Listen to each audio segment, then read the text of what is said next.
Je viens de sortir d'un coaching avec une cliente et si comme elle et moi tu es hypersensible et que tu as déjà été trahi, ça va t'intéresser.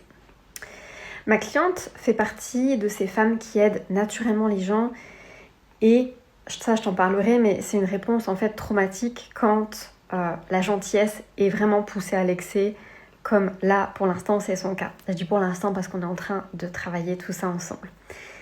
Et ma cliente, elle a cette amie à qui elle rend service depuis des années, jusqu'à prendre des jours de congé pour aider cette fameuse amie à déménager.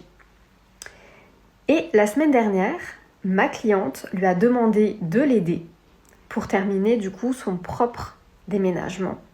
Parce que du coup, elle avait fait l'essentiel elle-même. Tu sais, en tant qu'hypersensible, on a parfois du mal à demander de l'aide, n'est-ce pas, aux autres. Et elle veut embêter personne encore pour l'instant. Et elle a été extrêmement déçue puisque cette amie lui a trouvé une excuse. Bien évidemment, cette amie, elle a le droit de dire non, d'être malade, etc. La problématique, c'est qu'elle a ouvertement menti puisque l'après-midi et le soir même, ma cliente voyait des stories de cette amie en train de boire des verres, en train de danser, en train de faire la fête, etc.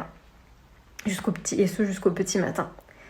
Donc forcément, ma cliente, comme tout être humain et hypersensible, elle s'est sentie trahie, elle s'est sentie humiliée, utilisée.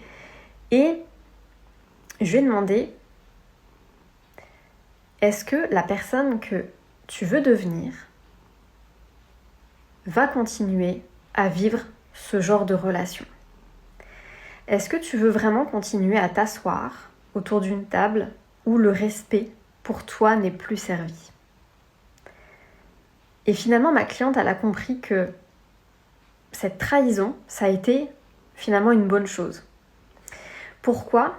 Parce que cette soi-disant amie, elle agit de cette façon-là et elle a pu l'évincer de sa vie. Parce qu'elle n'avait pas les mêmes valeurs qu'elle en termes de loyauté, de respect et d'honnêteté. C'est pas confortable, hein, mais la vie, l'univers, Dieu, qui tu veux, va toujours t'envoyer des occasions de montrer aux autres la façon dont on doit te traiter.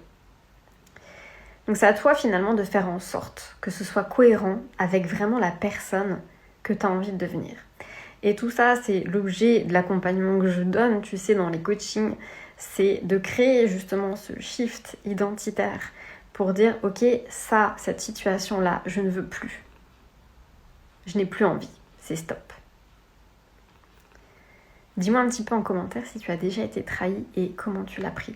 Je t'embrasse et je te dis à bientôt.